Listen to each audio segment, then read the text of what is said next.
Olá, boa tarde. Estamos aqui para vos apresentar um breve webinar sobre educação à distância. A nossa ideia de hoje é apresentar-vos algumas abordagens para uma aula online, porque sabemos que há muitos professores e alunos que neste momento específico sentem algumas dificuldades. Vou começar por nos apresentar. Este trabalho foi então realizado pela Susana Senos e por mim própria. A Susana Senos e eu estamos no Centro de Competência Ética da Universidade de Aveiro. Eu vou apresentar a Susana. A Susana é licenciada em inglês-alemão, tem um mestrado em didática das línguas, tem uma pós-graduação em educação especial e tem uma pós-graduação em tecnologia educativa. Agora a Susana vai-me apresentar a mim e depois vamos começar com a apresentação propriamente dita. Olá então, boa tarde a todos, ou bom dia, ou boa noite, depende da hora que nos estejam a ver. A Zé Loureiro é então a professora que está no Centro de Competência há mais tempo, é licenciada em francês e português, tem um mestrado na área da tecnologia educativa e um doutoramento também nessa área, mas mais especificamente na área de e-learning. E vou então começar a compartilhar a tela para vos apresentar a apresentação que nós estivemos a preparar para vos mostrar. Dou agora a palavra a Zé. Ok, obrigada, Susana. Então, em relação à educação à distância, a educação à distância é uma coisa que existe há muito tempo. Todos nós nos lembramos ainda, até porque agora tem sido muito falado nos meios de comunicação social, da telescola, em Portugal. A telescola surgiu, existia ainda antes do 25 de Abril, era uma forma de os miúdos de aldeias mais distantes poderem fazer o ciclo preparatório. Acho que nessa altura se chamava ciclo preparatório, e esta questão de a educação ou de fazer escolaridade à distância existe há imenso tempo, com recurso à rádio, com recurso a cursos por correspondência, com recurso à televisão, como já foi visto. No entanto, nessa altura isso era um paradigma que estava mais relacionado ao ensino à distância. Hoje fala-se de educação à distância porque quem está no centro deste processo é o aluno. Portanto, o paradigma é um paradigma completamente diferente, tal e qual como existe na educação presencial. Quem interessa é o aluno, é o aprendente, e daí que se fala em educação, porque a educação pressupõe o processo de ensino, mas também o processo de aprendizagem.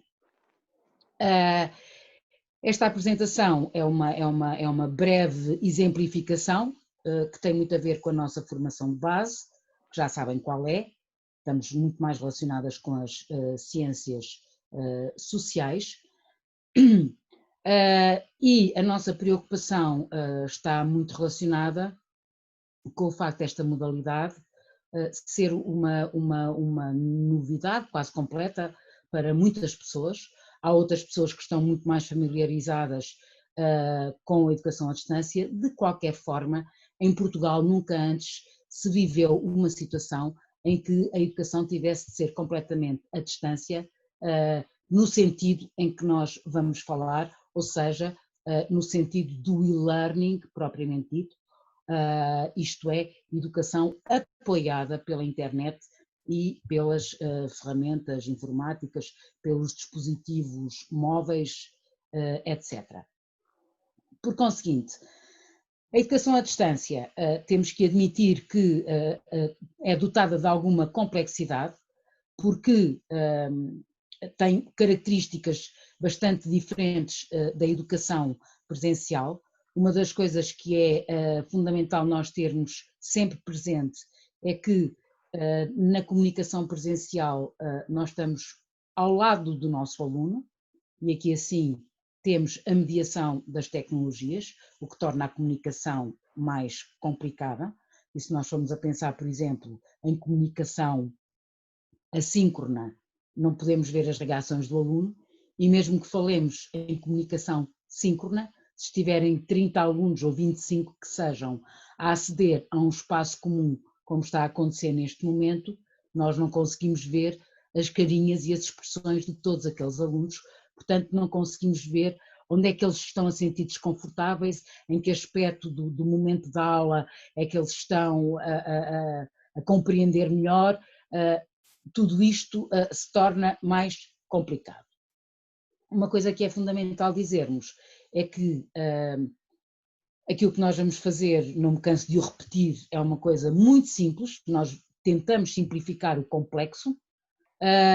Existem N recomendações, N links na página da DGE no Estamos Online. E uma outra coisa que nós queremos chamar a atenção é para a questão do trabalho de pares e do trabalho colaborativo.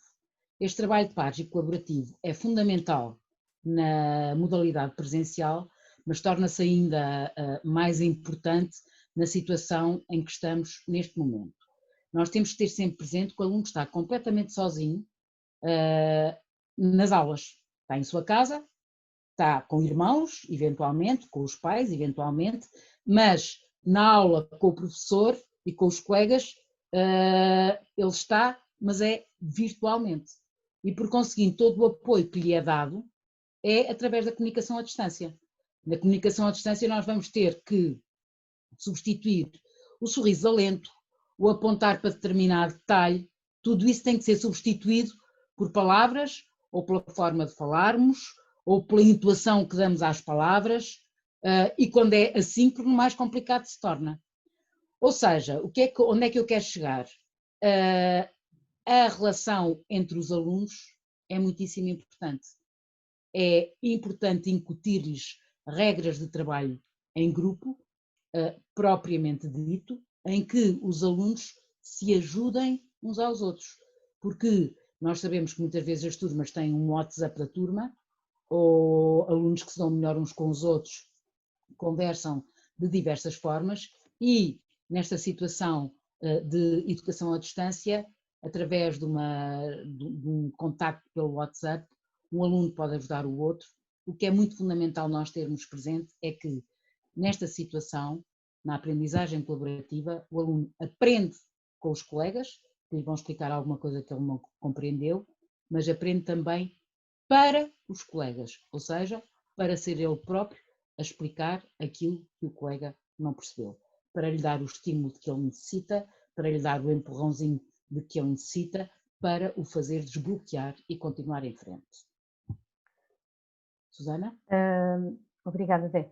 Ora bem, como a Zé já tem vindo a dizer, esta é uma realidade muito nova e a nossa visão, a visão que trazemos aqui, é de que talvez não seja o momento para estarmos especialmente focados nos novos conteúdos que os alunos vão aprender, mas talvez aproveitar este momento para fazer projetos diferentes. Por que não aproveitar esta oportunidade para desenvolver domínios de autonomia curricular no âmbito daquilo que tem sido o trabalho feito nas escolas ao nível da flexibilidade curricular e procurar desenvolver dentro do Conselho de Turma projetos interdisciplinares que não só permitem que os alunos mobilizem conhecimentos dessas mesmas disciplinas, mas que, ao mesmo tempo, desenvolvam uma série de outras competências que são fundamentais e que fazem, inclusivamente, parte do perfil do aluno à saída da escolaridade obrigatória. Estamos a falar de competências de pesquisa, de seleção de informação, de trabalho em grupo, de trabalho colaborativo, pesquisa, sentido crítico, cidadania digital, tudo competências que podem ser mobilizadas para este tipo de trabalho. Nós temos aqui duas ideias de projetos, mas naturalmente são meras sugestões. No caso, a construção de um guia turístico, e aqui temos várias disciplinas envolvidas, desde a história, a arte, a matemática, as línguas, a cidadania, matemática, por exemplo, na questão das isometrias dos monumentos, por exemplo, que eles podem visitar, a geografia na questão da localização. Portanto, há todo um conjunto de aspectos que podem ser trabalhados num projeto deste género. Ou, por exemplo, uma coisa aparentemente mais simples, mas que também ajuda a mobilizar umas quantas disciplinas, a ideia de receitas de quarentena, em que os alunos constroem um mural onde partilham as receitas da sua família e temos aqui a articulação de várias disciplinas, inclusivamente disciplinas como a cozinha, se a escola, por exemplo, tiver essa oferta curricular. A este propósito dos projetos, deixar só aqui uma nota de que neste momento o projeto eTwinning está a permitir a criação de projetos dentro da própria escola, abriu aqui algumas possibilidades de trabalho diferente e que talvez seja uma oportunidade para os colegas explorarem. O que nós trazemos aqui, nós vamos apresentar-vos uma possível planificação de aulas online. É obviamente a nossa visão, nada disto é prescritivo, como dizia a Zé, até porque nós sabemos que na educação não há receitas, muito menos neste contexto online. E aquilo que o primeiro passo absolutamente fundamental é a definição rigorosa de objetivos, conteúdos, estratégias, recursos online e offline, porque os alunos podem continuar a usar os seus manuais, por exemplo, e a forma como vamos dar o feedback. E é muito importante que tudo isto esteja definido, seja definido pelo professor da sua disciplina, também para que possa, em articulação com os colegas do conselho de turma, decidirem que tipo de trabalho é que podem fazer em conjunto, ou definir, por exemplo, momentos de intervenção síncrona com os alunos. O professor tem que saber exatamente o que é que vai fazer e quando é que vai fazer, e parece-nos também importante que os alunos conheçam também os objetivos das atividades que vão desenvolver, têm que saber quando vão fazer, como vão fazer, e temos que ter o cuidado de ter uma linguagem muito clara para os nossos alunos, porque eles vão estar sozinhos a interpretar as nossas instruções.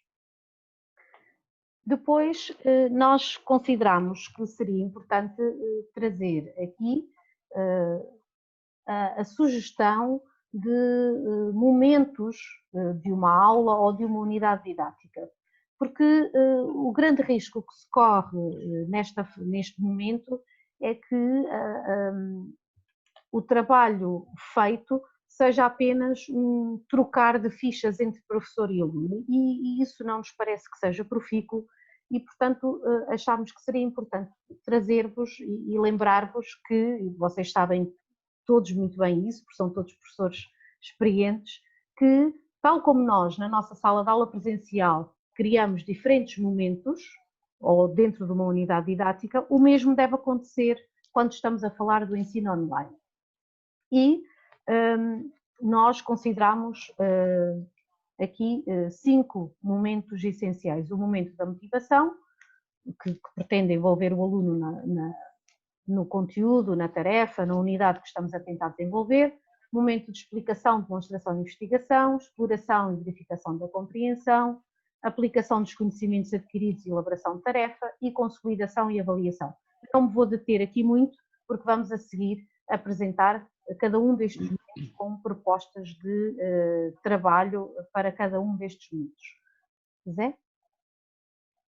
Então, a primeira parte, ou o primeiro momento da nossa unidade didática ou da nossa aula é a motivação. E a motivação, como nós todos sabemos, é um momento extremamente importante, porque é através da motivação que nós vamos tentar aliciar, conquistar, incentivar, trazer o aluno para o seio da temática que vai ser abordada nessa unidade didática ou nessa aula.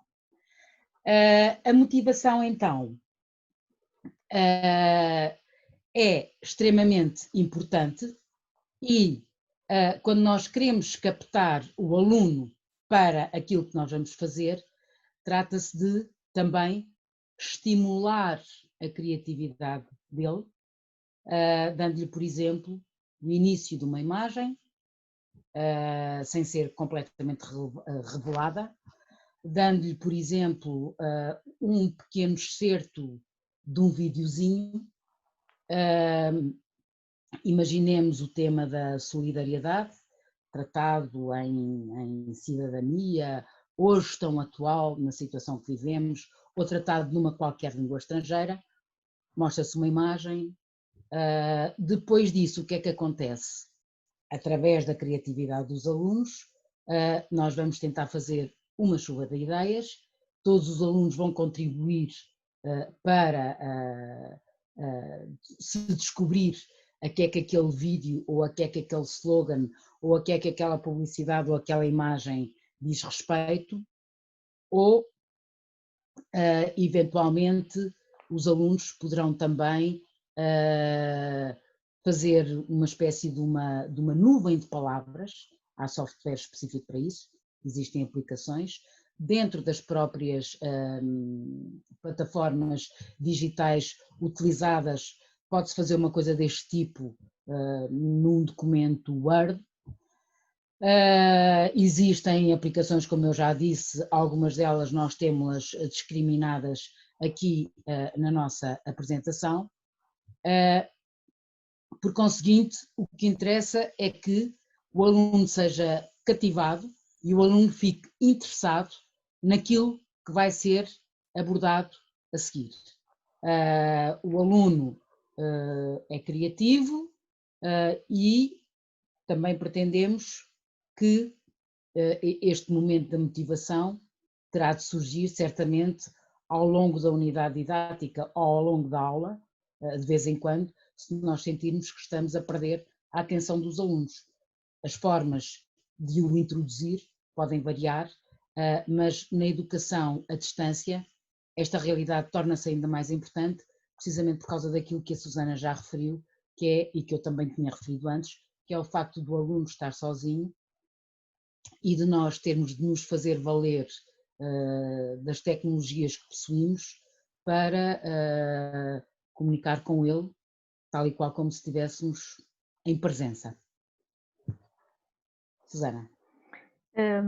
Depois da motivação vem então uma fase de explicação, demonstração, investigação, em que passamos aos conteúdos programáticos propriamente ditos, procurando explicá-los e trabalhá-los. E aqui, neste paradigma de educação à distância, é fundamental que nós pensemos em tarefas que centram as atividades no aluno, em que tem que ser o aluno a ir investigar sobre os temas, procurar informação, desenvolver, no fundo, aquela motivação que foi feita anteriormente e ir à procura de mais questões para trabalhar. Tudo isto pode ser feito de forma assíncrona, não é? Portanto, não precisamos estar a fazer isto de forma síncrona, se calhar até é preferível que seja feita de forma assíncrona. Então, nós nesta fase pensamos que o aluno faria, sobretudo, o trabalho de pesquisa em que ele vai reunir informação sobre um determinado assunto e vai, de alguma forma, compilar essa informação. Isso pode ser feito com o próprio manual, não é? Nós não precisamos esquecer que o aluno tem um manual que normalmente utiliza e podemos recorrer a esse manual, indicando as páginas onde se encontram os textos que ele vai trabalhar, obviamente com a indicação de uma tarefa para orientar essa leitura. Talvez seja preferível, em vez do aluno responder no livro, criarmos na plataforma do agrupamento um documento Word ou um formulário ou outro formato que considerem pertinente, onde o aluno irá responder às questões para que fique tudo no mesmo espaço e na mesma plataforma. Quando nós, se acharem que é pertinente, ele nesta fase faça uma pesquisa orientada, procurem de facto orientar essa pesquisa, não caiam no erro de dizer pesquisem o assunto X ou Y. É necessário dar instruções muito claras ao aluno, visitem o site X, vejam o vídeo A e criar tarefas bastante orientadas para que o aluno não se sinta perdido naquilo que tem que fazer. E, por exemplo, após o resultado dessa pesquisa, os alunos poderiam fazer uma apresentação em conjunto. No início falámos da importância das tarefas em pares e em grupo. Aqui, por exemplo, podemos fazer isso mesmo, podemos pôr criar grupos dentro da turma em que cada um irá pesquisar assuntos diferentes, ou o mesmo assunto, eventualmente, e depois criam apresentações sobre aquilo que pesquisaram. A apresentação pode ser num simples documento Word, ou se acharem que os alunos têm capacidade para fazer algo mais criativo, porque não fazerem a apresentação num suporte digital diferente, como este que estamos a ver aqui, ou o Powtoon, ou o Doodly, ou até um vídeo. Aí depois será também, cada professor terá que avaliar muito bem o que é que considera que os alunos são capazes de fazer. Neste momento pode ainda também ser pertinente acrescentar alguma explicação dada pelo próprio professor, incorporando recursos na plataforma da escola, sejam vídeos do YouTube, ou, se o professor se sentir à vontade para o fazer, uma pequena gravação de si próprio a falar, a fazer a apresentação de um documento ou de um PowerPoint, aquilo que considerar mais adequado nesta fase. Zé. A seguir a esta fase, há uma fase de exploração, de verificação da compreensão e, ao fim e ao cabo, de aprofundamento daquilo que foi trabalhado até agora. Ora, a Susana tinha sugerido os alunos organizarem-se em grupo para fazerem as suas pesquisas. Aqui, o que é que os alunos vão fazer? Provavelmente vão continuar a trabalhar em grupo, porque nós, como já vimos, somos altamente apologistas de que online os alunos se apoiem, deem ajuda uns aos outros, e então uma das sugestões será: os alunos, os vários grupos, aliás, vão ver o trabalho dos outros grupos. E depois de visualizarem o trabalho dos outros grupos e de analisarem esse trabalho, o que é que eles vão fazer? Vão discutir em grupo, no seu grupo, aquilo que viram dos outros grupos, para poderem discutir e aprofundar de que forma? Argumentando, refutando, construindo ou reconstruindo o conhecimento que já foi feito. E como é que se faz isto em educação à distância? Normalmente todas as plataformas têm um fórum de discussão, é um local ideal para o poder fazer. Há também, toda a gente já ouviu falar em blogs, há muita gente que utiliza blogs na educação presencial, portanto podem também ser utilizados na educação à distância. O que é fundamental é que o professor possa aperceber-se de que maneira ou não é que os alunos conseguiram aprofundar mais o conhecimento que tinha sido introduzido na fase anterior a esta. Na fase seguinte os alunos vão resolver tarefas, mas neste momento este aprofundar de conhecimentos é fundamental para alicerçar alicerçar aquilo que se está a trabalhar de novo. Há uma estratégia extremamente importante para esta fase do aprofundamento, que é, e da exploração e da compreensão, que é o questionamento, através de questões mais elaboradas, portanto não podem ser só questões de como, ou onde, ou o quê, tem que ser questões do tipo porquê, de que forma, como é que se justifica, etc. Através de elaborações através da elaboração, desculpem, de questões deste tipo, os alunos podem também demonstrar até que ponto é que conseguiram aprofundar aquilo que tinha sido trabalhado anteriormente. Susana. Passamos a uma outra fase, uma fase em que os alunos vão aplicar aquilo que aprenderam e vão fazer tarefas onde vão demonstrar exatamente aquilo que aprenderam, onde vão ao mesmo tempo, através da realização dessas tarefas, aprofundar e consolidar os seus conhecimentos e utilizá-los em novos contextos. Nesta fase, nós pensámos que seria aliciante para os alunos, por exemplo, realizarem jogos. Todos nós sabemos que os alunos gostam do fator da competitividade, e se eles tiverem que criar jogos para outros grupos de trabalho, eles vão certamente tentar que o seu jogo seja difícil, porque querem dificultar a vida aos colegas, porque querem ser eles os vencedores. E este fator, embora possa ser discutível, mas eu penso que cria aqui alguma vontade dos alunos darem o melhor de si para tentarem fazer questões elaboradas e mais pensadas sobre aquilo que estiveram a aprender. E todos nós sabemos que quando este processo de ter que pensar sobre o que aprendemos e elaborar questões sobre o que aprendemos, de facto leva a uma reflexão importante sobre o trabalho que foi desenvolvido. Existem imensas aplicações que permitem desenvolver este tipo de jogos, mas as próprias plataformas também têm recursos que podem ser usados para desenvolver este tipo de trabalho, seja, por exemplo, através de um formulário ou até através da criação de uma ficha de trabalho. Os próprios colegas podem, os próprios alunos podem pensar nisso.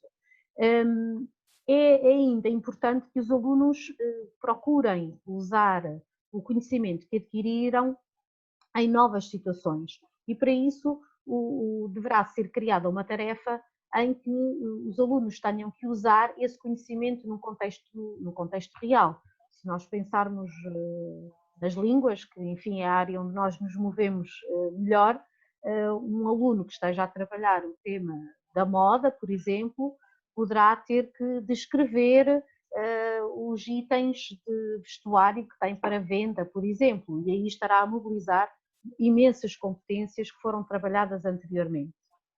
E, por último, parece-nos importante aqui nesta fase que os alunos procurem resolver problemas concretos, que sejam colocados perante uma situação concreta em que eles tenham que, através dos conhecimentos que estiveram a adquirir, resolver esse problema real. E aqui é mais difícil dar exemplos, porque, enfim, nós não queremos estar a colocar aqui a tónica só nas línguas, queremos que esta apresentação possa abarcar muitas áreas e, portanto, vai depender muito da disciplina e dos conteúdos que estiverem a ser trabalhados, mas a ideia é colocá-los perante um problema concreto em que eles tenham que mobilizar os conhecimentos que adquiriram para resolver esse problema. Zé. Então, chegamos agora à fase da consolidação e da avaliação, que é uma fase extremamente importante, porque é através da avaliação que o aluno consegue fazer a regulação da sua aprendizagem e que o professor também consegue fazer a regulação do seu desempenho. Pegando no exemplo a Susana falou da moda e depois disse que na resolução de um problema concreto não queria estar a pôr a tónica só nas línguas. Podes avançar. Eu lembrei-me então que imaginemos que numa viagem de história, vamos voltar a um dos slides primeiros, aquele guia de uma viagem turística ou de uma viagem de estudo. Os objetivos são a história, a geografia, matemática, etc. Mas a viagem de estudo vai ser efetuada, por exemplo, em Londres. Os alunos têm que ir ao museu XPTO, não sei o quê, em Londres, porque há lá uma coisa qualquer, um conteúdo da história. O que é que se passa aqui? A avaliação pode ser feita tão simplesmente como os alunos fazem em francês diz-se, em inglês diz-se um role play. Role play, sim. Os alunos vão conversar um com o outro. A situação concreta, a situação autêntica, o problema que eles têm que resolver eles querem ir de Trafalgar Square até ao museu não sei de quê e têm que delinear o percurso. Mas, estando no local, têm que pedir ajuda às pessoas. Portanto, têm que saber pedir as indicações, têm que saber faz do aluno que está a passear ou que está a idealizar o percurso e o outro faz de pessoa inglesa que está a dar as indicações. Um professor muito experiente, ao ouvir os alunos a fazerem esta dramatização de uma situação autêntica, vai saber imediatamente ver onde é que estão as fragilidades, onde é que estão os pontos fortes, vai saber imediatamente dar apoio aos alunos. Contudo, nem todas as aulas são, obviamente, de visitas de estudo e baseadas nesse exemplo que nós demos, e por vezes os alunos precisam de uma avaliação mais concreta, que os ajude mesmo a ver qual é que é o aspecto onde eles têm que investir mais, porque estão com mais dificuldades, etc. E a forma de fazer a avaliação online, basta uma pessoa socorrer-se de tantas aplicações que existem ou de todos os módulos de questionário ou de realização de testes que existem nas plataformas para fazer pequeninas questões ou muito pura e simplesmente tentar corrigir em conjunto as tarefas de que a Susana falou na última parte da aula. E assim, através da verificação daquilo que foi feito, daquilo que foi falado, daquilo que foi analisado, discutido, daquilo que foi ensinado, entre aspas, e daquilo que foi aprendido pelo aluno, o professor também pode regular e saber até que ponto é que o seu trabalho está a ir no bom caminho ou ter a capacidade de reestruturar a aula e utilizar outras estratégias, utilizar outras metodologias de trabalho na educação à distância, hipoteticamente utilizar outro tipo de aplicações ou outra modalidade de trabalho, mais ou menos síncrona, para que os alunos se apropiem melhor do conhecimento e consigam uma consolidação mais satisfatória, uma vez que, como nós definimos inicialmente, não se pretende aqui estar a introduzir novos conhecimentos, pretende sobretudo consolidar aquilo que os alunos já tenham feito ao longo do ano, antes de entrarmos nesta situação de isolamento social. Chegamos ao fim da nossa apresentação. Estamos, obviamente, ao vosso dispor. Sabemos todos que não vamos seguramente acertar à primeira, andamos todos à procura de um caminho, este é um grande desafio que temos pela frente. As próprias tecnologias, por vezes, levantam problemas porque não se ouve bem, porque a tarefa não foi submetida à primeira. Portanto, há toda uma série de constrangimentos que nos vão mostrar que o caminho é difícil, mas acreditamos que ele vai ser compensador e que vamos todos chegar ao fim com muitas aprendizagens feitas e a sermos capazes de levar este barco a bom porto. Zé, quer dizer mais algo? Eu queria pôr muita tónica na questão das tecnologias. É óbvio que quando uma pessoa não está habituada a esta comunicação exclusivamente online, andam por aí alguns vídeos a brincar com a situação em que se vê um grupo de grandes experts a tentar fazer uma reunião online, um não consegue aceder à reunião, o outro está atrasado, o outro o som está entrecortado, o outro vem o filho interromper, o outro, etc. Ou seja, tudo isto nos vai acontecer, mas não pode ser nenhum destes motivos que nos vai fazer desistir. Se queremos trabalhar, é arregaçar as mangas e mãos ao trabalho. E com isto queremos deixar uma palavra de incentivo e, como a Susana já disse, disponham do nosso apoio sempre que precisarem, é para isso que cá estamos. Obrigadíssima pela vossa atenção. Muito obrigada.